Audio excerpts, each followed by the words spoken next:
반갑습니다. 범성공자입니다. 오늘도 좋은 얘기를 하면서 시작해 볼게요. 네. 우리가 더 나은 삶을 꿈꾸는 한 늙지 않다고 생각합니다. 항상 미래를 보면서 내가 지금 충분히 나이가 먹었다고 하더라도 내일의 나보단 젊잖아요. 그러니까 그 젊은 나를 만끽하면서 항상 더 발전하기 위해서 노력하면 좋을 것 같습니다. 제 책이 나왔죠. 제 책이 나와서 이제 뭐 온라인 오프라인 서점 다 있고 밀리의 서재도 올랐으니까 많은 관심 부탁드리고요. 항상 그 고민을 굉장히 많이 해요. 일주일에 2번 제가 방송을 찍는데 뭘 해야 되나가 가장 이제 어렵습니다. 주제를 뭘 꼽을까 항상 고민되는데 이번에는 그래도 트럼프 2기 내각에 대한 얘기를 좀 해보려고 해요. 근데 하다 보면은 어떤 주제는 좀 사람들이 들어오기도 하고 어떤 주제는 사람이 항상 관심이 없더라고요. 공시 관련된 내용을 다루고 싶다가도 항상 공시가 뭐 시장에서 핫한 이슈가 있는 공시가 있는 건 아니니까 뭘 다뤄야 될지 항상 고민이긴 합니다. 일단 그 트럼프 2기 내각에 대한 얘기를 먼저 할게요. 2기 내각에서 뭐 크게 이제 그 중요한 분은 아닌 것 같은데 이분은 일단 비서실장으로 수지 와이스라는 분이 이제 꼽혔습니다. 첫 인사고요. 이분은 이제 트럼프가 선대위를 할 때 있어서 공동선거대책위원장을 맡았어요. 대표적인 트럼프 충성파고 20년에 트럼프가 대선 패배를 했을 때도 곁을 지켰던 인물입니다. 그리고 2기 행정부의 실세가 될 것으로 전망이 되고 있고요.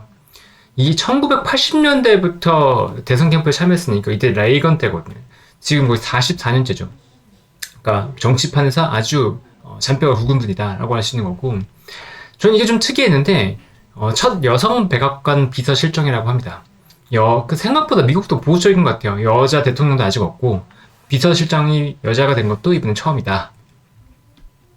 그 다음에 요거는 이제 뭘 갖고 온 거냐면 지금 트럼프 인선이 플로리다주 관련된 분들이 굉장히 많거든요. 그러니까 왜 그런 일이 벌어지고 있냐면 트럼프가 지금 자신의 공식 주소지를 원래는 트럼프 타워였어요. 트럼프 타워였는데 이것을 플로리다의 팜비치로 옮겼습니다. 여기 이 마라라고 리조트라고 요 리조트로 이제 옮긴 다음에 사람들과 만나고 인선 작업하는 것들을 여기에서 지금 진행을 하고 있어요. 그러다 보니까 플로리다 쪽 인사들이 좀 많이 들어오고 있는데 대표적으로 좀 얘기 드리면 일단 국무장관이라고 한다면 우리나라로 치면 외교부 장관입니다. 외교부 장관. 근데 마르코 루비오라고 하는 사람이 이제 외교부 장관이 됐는데 아까 말씀드렸죠. 플로리다주 상원 의원이에요. 쿠바 이민자의 아들이고 플로리다주 마이애미 출생입니다. 2000년에 처음으로 플로리다주 의회 하원에 당선이 됐었고 2010년에는 최연소 상원 의원으로 당선이 되기도 했어요. 이분의 정책 성향을 보면 대중 강경파입니다. 틱톡 금지법을 직접적으로 주도했을 정도로 굉장히 그러니까 중국에 대한 압박을 해야 된다라는 강경파고, 그다음에 불법 이민에 굉장히 엄격한 사람이기도 하고요. 그다음에 미국이 강력한 군사력을 갖춰야 된다고 말하지만 동시에 비개입주의, 그러니까 우리가 군사력을 갖춰야 되는 건 강력한 군사력을 갖춰야 되는 건 맞지만 그렇다고 우리가 다른 나라 상황에 개입해야 될 건 아닌 것 같다라고 하는 거죠. 대표적으로 우크라이나 전쟁 같은 경우에 우리가 굳이 뭐 개입할 필요 없다 이런 식으로 이제 얘기하는 사람이기도 하고, 어쨌건 이런 국무장관이 나왔다는 건 대중 정책이 트럼프가 얘기했던 것처럼 굉장히 강경하게 갈 가능성이 더 높다 이렇게 볼 수 있는 부분이 되는 거죠.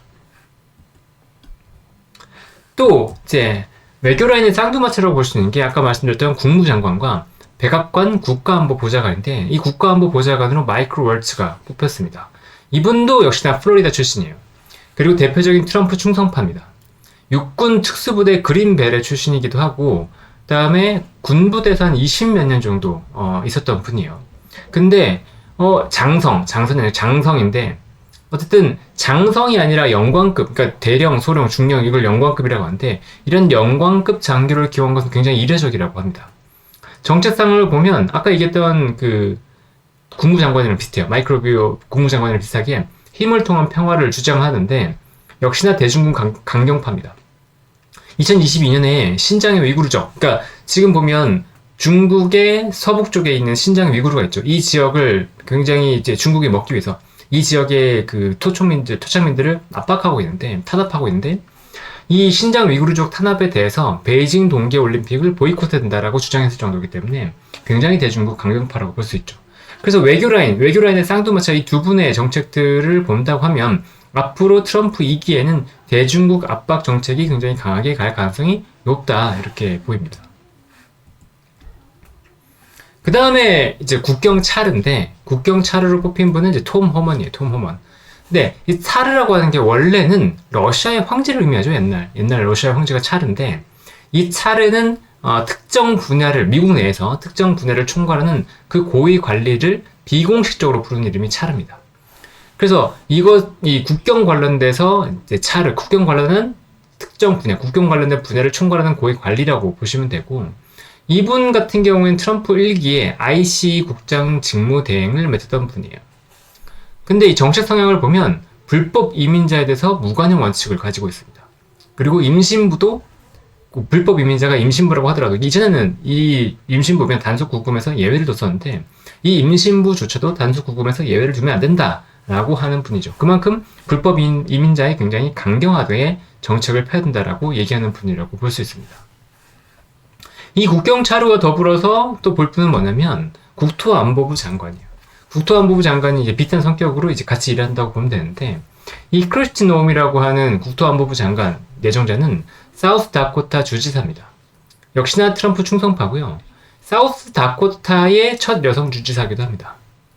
근데 국토안보부가 어떤 역할을 하냐? 아까 말씀드렸던 이민, 관세 이런 집행국을 하기도 하고 연방 비상관리국, 비밀경호국 관할 이런 것들을 이제 전반적으로 보안 관련된 것들을 관할한다고 보시면 되는데 이 크리스트 노엄 같은 경우에도 정책 성향이 국경 보안에 굉장히 강경파입니다. 그래서 트위터죠. X에 불법 외국인을 추방해야 된다라고 천명을 했습니다. 스스로 얘기를 했고 그래서 크리스티 노엄과 방금 봤던 앞서 살펴봤던 요분 톰 호먼 이 두 분을 본다 그러면 불법 이민자 추방 및 불법 이민자의 단속이 굉장히 강화될 수 있다라고 판단할 수 있죠. 만약에 이렇게 된다 그러면 이제는 실업자가 아니고 구인난에 대한 얘기들이 나올 수도 있다. 내년 내후년에 그런 이제 생각을 가져볼 수도 있습니다. 왜냐면 이민자가 감수한다는 건 일을 해야 될 사람이 감수한다는 거기 때문에 기업들이 사람을 뽑기가 힘들 수 있다는 거죠. 특히나 대기업에 아주 고학력 이런 사람들이 불법 이민자 같으면 어떤 일을 하겠어요? 그냥 식당 같은 일을 하겠죠. 그러니까 서비스업 쪽에서 실업률이 낮아지면서 고용이 조금 구인이 어려워지는 그래서 임금이 올라갈 수 있는 그런 상황이 될 수도 있다. 그 가능성을 좀 살펴볼 필요는 있다는 거죠. 근데 참고로 공부하다 좀 궁금한 것들이 생기니까 저도 이제 꼭 경제 얘기뿐만 아니라 이런 얘기를 드리고 싶은데 사우스 다코타라고 하는 지역은 미국의 중서부 쪽에 있습니다. 여기 있죠. 사우스 다코타.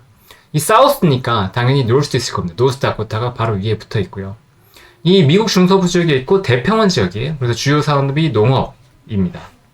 옥수수 같은 것들을 만들고 미국에서 5번째로 인구가 적은 도시예요. 적은 주입니다. 그래서 그만큼 대평원 지역이다 보니까 농업은 많고 농업 지역이고 인구 밀도는 낮은 지역이라고 보시면 돼요. 특이한 건 여기가 이제 그 개인이나 기업들을 유치하기 위해서 개인 소득세와 기업 소득세 둘 다 없는 몇 안 되는 주라고 하고요. 그다음에 성향 자체가 약간 보수적이에요. 항상 거의 공화당을 찍는 지역이라고 보시면 됩니다. 그리고 이 사우스 다코타가 유명한 게 뭐냐면 러시모어산이에요. 러시모어산이 모르는 분도 계시니까 러시모어산이 뭐냐면 이렇게 미국 대통령 4분의 조각상이 있는 곳입니다. 이 러시모어산 저도 이제 몰라서 찾아봤어요. 이 작업이 1927년부터 1941년 사이에 이루어졌는데 거의 한 4년 정도 걸쳐서 이루어진 거죠. 근데 이 미국 독립의 150주년을 기념해서 만들었습니다. 미국 독립이 1776년에 있었죠. 그래서 150주년 기념으로 해서 요거 작업이 시작됐다고 보시면 되고 이 산에 지금 조각되어 있는 분들을 보면 여기가 1대 대통령인 조지 워싱턴, 여기가 3대인 토머스 제퍼슨, 그 다음에 여기가 26대 대통령 시어도어 루즈벨트, 그 다음에 여기가 에이브럼 링컨 16대 대통령이에요. 그러니까 요 분들이 어떤 것을 의미하냐를 본다 그러면 미국의 탄생, 확장, 그리고 발전, 그리고 보존 이 4가지에서 큰 의미를 가지고 있는 대통령을 선정했다라고 보시면 됩니다. 조지 워싱턴은 당연히 1대 대통령이다 보니까 당연한 거고 토머스 제퍼슨이 왜 확장이냐면 요거를 보시면 돼요. 토머스 제퍼슨은 1803년에 프랑스로부터 루이지애나 당시에 루이지애나는 이렇게 컸죠. 지금은 루이지애나 주가 요 정도지만 이때 루이지애나를 매입하면서 미국의 영역을 이렇게 확장시킨, 그래서 굉장히 큰 의미를 갖는 대통령이라고 볼 수 있습니다. 그래서 사람들이 이제 발전의 대통령이라고 얘기하는 거고, 확장의 대통령이라고 얘기하는 거고, 시어도 루즈벨트 같은 경우에는 가장 지금 큰 업적을 파나마 운하라고 보고 있어요. 파나마. 지금은 이제 북미가 이렇게 이제 뭐 북미 대륙이 있고, 그다음에 이렇게 얇게 인 다음에 남미가 이렇게 있잖아요. 근데 파나마를 이렇게 뚫었죠. 그래서 요 동서 지역 간의 교류가 이렇게 돌아가는 게 아니고 여기만 건너면 바로 무역이 가능할 수 있게끔 만들었다는 거예요. 그게 미국의 발전을 이끌었다라고 하는 가장 큰 업적이라고 꼽고 있는 분이기도 하죠. 그다음에 에이브람 링컨 같은 경우에는 남북 전쟁에서 이제 남북 전쟁을 원활하게 마치면서 미국이 분할되지 않고 잘 지켜나갈 수 있게끔 만들었다라고 해서 이 네 명을 러시모산에 이렇게 조각까지 해서 보존하는 거라고 보시면 됩니다.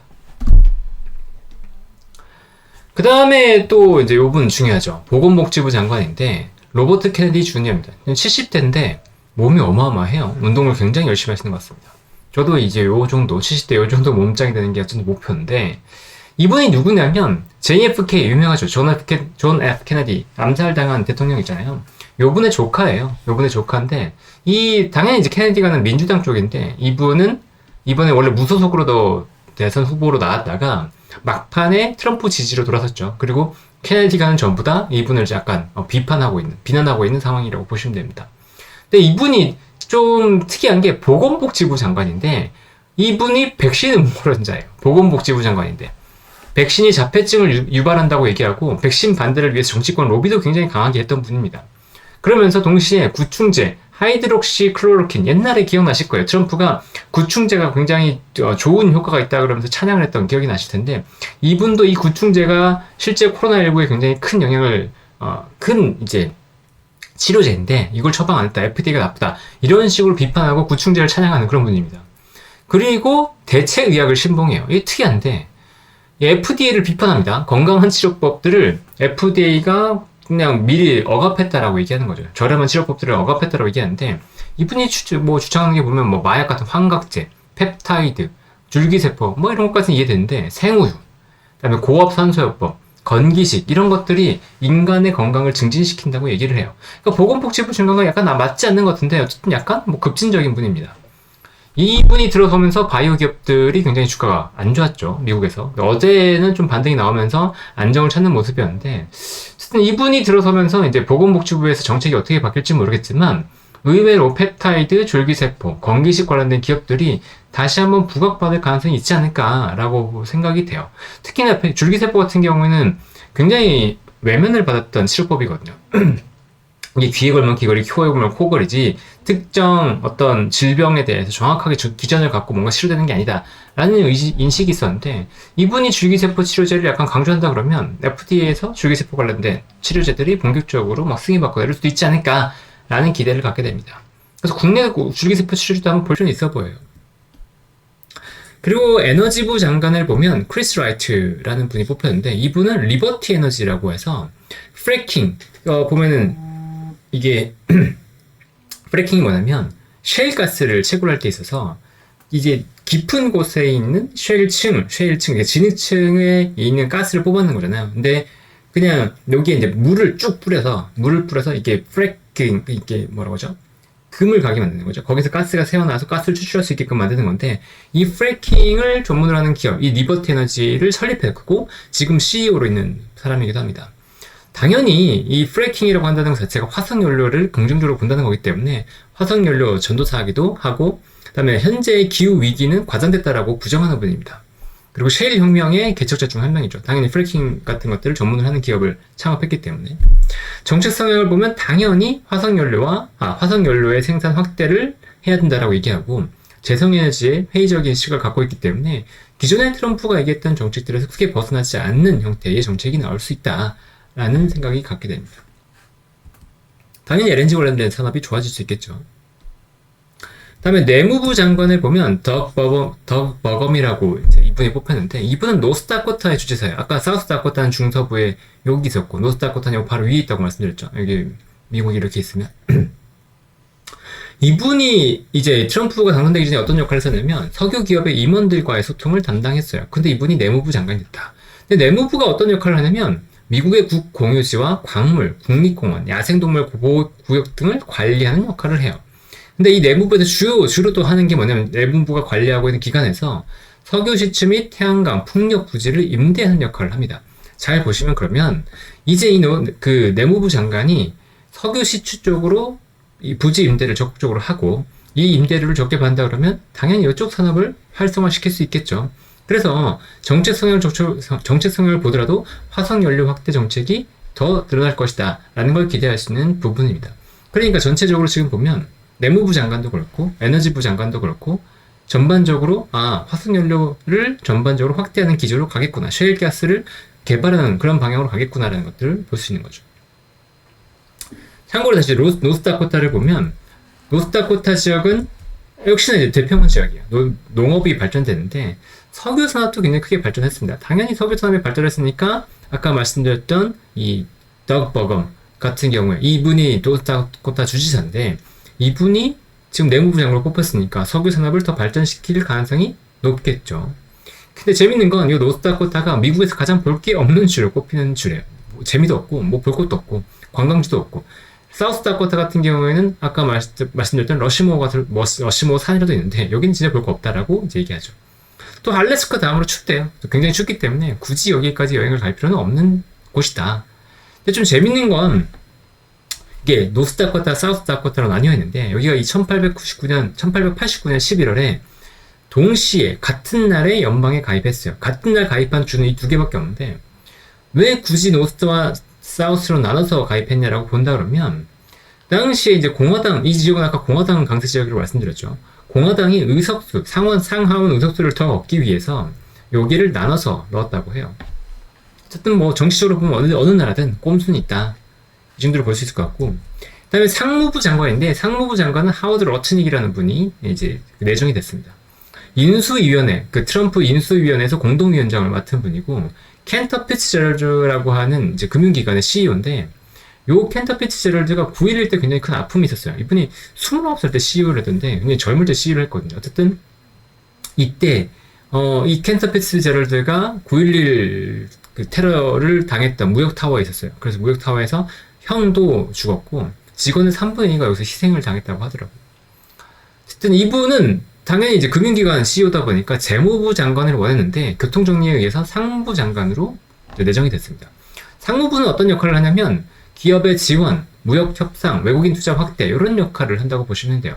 우리나라로 치면 산업통상자원부랑 비슷하다고 보시면 되고 관세와 무역 의제를 이끄는 역할을 한다고 보면 되는데 이분 역시도 대중 압박과 관세를 지지하기 때문에 그러니까 친기업 성향을 당연히 보이겠죠. 기업의 CEO니까. 그러니까 트럼프 2기 때 친기업 플러스 대중 압박과 관세를 가겠구나 이렇게 볼 수 있는 겁니다. 그 다음에 가장 중요한 인물이죠. 도지의 수장이 된 일론 머스크인데 도지라고 한다 그러면 여기가 이제 민코인 누구야? 머스크가 밀고 있는 지금 민코인과 같은 이름이죠. 정부 효율부인데 여기가 그 비벡 라와스람이라고 해서 그 인도계 미국인 요 분이랑 또 같이 공동 수장이 됐어요. 미국 우선주의를 굉장히 주장하는 분이신데 어쨌든 요 두 사람들을 보면 이제 어떻게 갈 거냐. 세이브 아메리카 정책이 강화될 거다. 세이브 아메리카는 뭐냐? 규제를 축소하고 지출을 감소시키고 연방기관을 재구성하고 친기업적인 방침을 굳힌다라는 건데 결국은 정부 기관들도 효율성을 추진한다. 근데 효율성을 추진한다는 건 뭐냐면 대량 해고를 예고한다는 거죠. 그래서 기간에 그 미국 정부에는 피바람이 불게 생겼어요. 그리고 예산도 대규모로 이제 조정이 되게 생겼는데 이분은 이제 몸을 좀 살아야 될 것 같다. 해고라고 하는 건 결국 앙심을 품게 되기 때문에 그 적들에게서 어떻게 좀 지켜내야 거냐 이게 중요할 것 같고 지금은 이제 이 머스크가 트럼프가 굉장히 짝짝꿍을 잘하고 있는데 제가 볼 때는 약간 느낌인데 이분이 화살바지가 될 수도 있지 않나. 그러니까 안 좋은 역할, 악역은 다 담당하고 있잖아요. 지금 도지를 통해서. 근데 만약에 이제 화살바지 한 다음에 트럼프가 머스크를 밀어낸다 그러면 그때는 어떻게 되는 거지? 이런 느낌도 좀 들긴 합니다. 일부 시각에서는 그러니까 머스크가 차기 대통령이 될 수도 있다라는 얘기 하는데 이분 대통령 못 돼요. 이분이 남아프리카에서 왔죠. 외국인은 그러니까 미국 출생이 아니면 대통령의 후보를 아예 나설 수 없거든요. 그래서 차기 대통령은 아예 불가능하고, 그래도 뭐 차기 정권에서도 뭔가 할 수 있냐, 했지 않나라는 생각이 들 수 있는데, 트럼프와 관계가 어떻게 될지 이거는 2년 정도 지난 뒤에 좀 지켜볼 부분이라고 봅니다. 그 다음에 미국에서 중요한 이제 재무부 장관인데, 지금 제닛 옐런이 하고 있죠. 이 재무부 장관 같은 경우에는 연준과 이제 발을 맞춰서 재정 정책을 펴는 그 부서라고 보시면 되는데, 여기 장관 아직 선정되지 않았어요. 누가 될지는 좀 지켜봐야 될 것 같고요. 그래서 전반적으로 내용 그 좀 정리를 해보면, 정책의 능력보다는 일단은 충성심에 가장 기반해서 뽑은 인사 같다라는 느낌이 좀 들고, 그 다음에 이 이제 인선을 통해서 정책을 보면 트럼프 같은 것과 거의 동일합니다. 미국의 우선주의, 그다음 대중 압박, 관세 부과 이런 것들이 여전히 드러나고 있고, 불법 이민자를 퇴출할 거다는 얘기도 나오고 있죠. 아까 얘기 드렸지만 이것은 다시 임금 인상률을 높일 수 있는, 그래서 약간의 인플레이션의 부정적인 요인이 될 수 있기 때문에 이건 지켜볼 필요가 있고요. 그다음에 친기업 성향을 갖고 있기 때문에 S&P 500이라든가 이제 이런 기업들 중심의 실적이 좋아진다 그러면 이런 그 S&P 500 주가 지수가 굉장히 좋을 수 있다라고 보이고, 그다음에 에너지 같은 경우에는 화석연료 확대, 신재생 에너지를 축소하는 방향은 명확해 보인다라는 거고요. 그다음에 마지막 바이오는 또라이가 선정이 됐다. 그래서 이거는 어떻게 될지 모르겠다. 진짜 모르겠어요. FDA가 이제 어떤 식으로 반응하면서 미국의 바이오 관련 정책들이 어떻게 바뀔지는 좀 지켜볼 필요가 있다. 근데 거의 트럼프와 맞먹는 바이오 정책에 또라이가 들어왔다. 이 정도로 보입니다. 오늘 얘기는 여기까지고요. 우리는 분명 내일 더 행복해질 거라고 믿습니다. 다음에 또 제가 골머리를 썼겠지만 다음에 더 좋은 얘기로 찾아뵙겠습니다. 여러분 안녕.